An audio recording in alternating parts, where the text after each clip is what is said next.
Magandang hapon po. Nandito po tayo sa likod ng bahay namin. Ayan.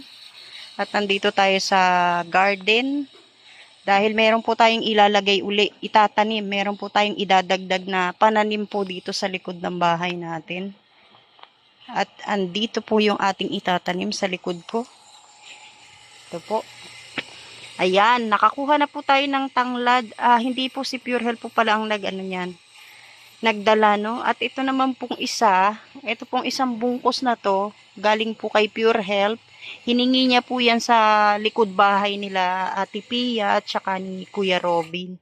Ito naman po sa kaibigan ng anak ko. So ngayon, kaya tayo nandito, yan nga, itatanim po natin to, no? Idadagdag natin dito sa ating tanim. Ang una nating gagawin, maghuhukay po muna tayo, no? Para po maipwesto na natin to. Maghuhukay po tayo doon para po maitanim po natin yung tanglad na galing kay Kuya Robin. Ito po yung dala-dala ni Pure Health nung isang gabi. Itatanim na po natin para po hindi mabulok.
Oh, yan na, oh. Naitanim na po natin yung tanglad. Ang kulit ng pusa namin, oh. Kinakain. Hoy, katatanim ko lang, wag mong kainin. Bira tong pusa eh. Ayan, naitanim na po natin yung tanglad. Ayan, oh. Dito natin nilagay kasi dito maluwang at saka kasi kakapalian kaya dyan natin nilagay. Saka dito nilagyan din natin, oh. At diba kinalat natin ang bongga. Ngayon, didiligan natin, no. Tapos ito naman po yung ating rose, nagberde na po yung yung mga dahon niya. At didiligan din po natin. O yung sili lumalaki, oh.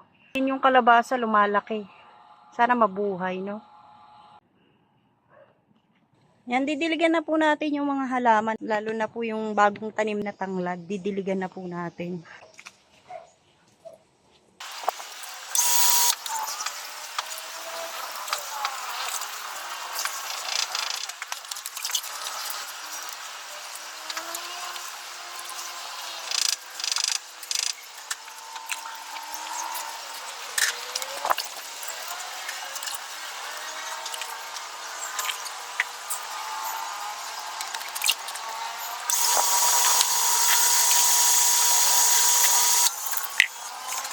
Ayan po, nadiligan na po natin yung mga tanim natin, yung talbos, yung kamote, yung laman ng kamote, yung mga buto, no, na sana tumubo, buto ng talong tsaka sili. Tapos, yung bago nating tanim, yung tanglad, ayan, dito naman tayo magdidilig sa rose, no, para mamulaklak, makita natin yung magiging kulay ng bulaklak niya, no. Kung talaga bang magkakaibang kulay o iisang kulay lang. Kasi sabi magkakaibang kulay daw yan. So diligan na po natin para mabuhay at mamulaklak agad.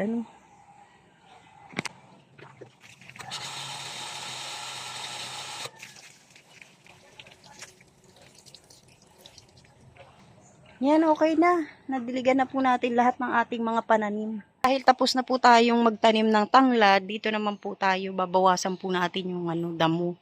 Puputulan natin kasi tumataas na. Dito po kasi tayo dumadaan, so babawasan natin yung mga damo.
Hahay, masakit sa kamay.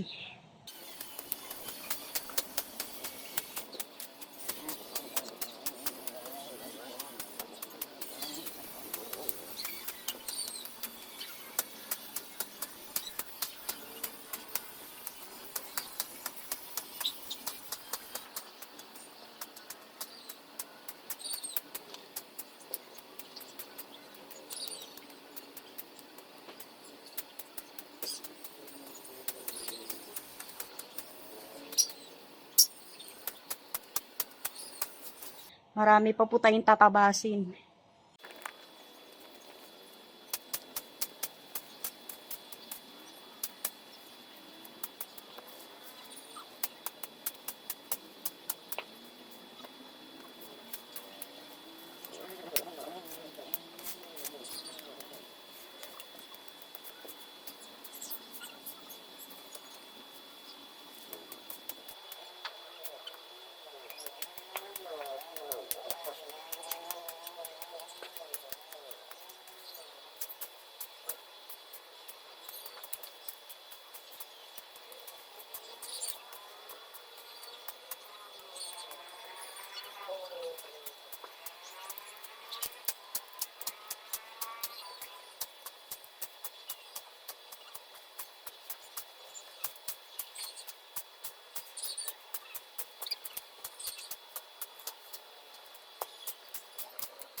O ayan, pagka dumaan kami, hindi na masyadong nakakatakot kasi nabawasan na natin yung damo.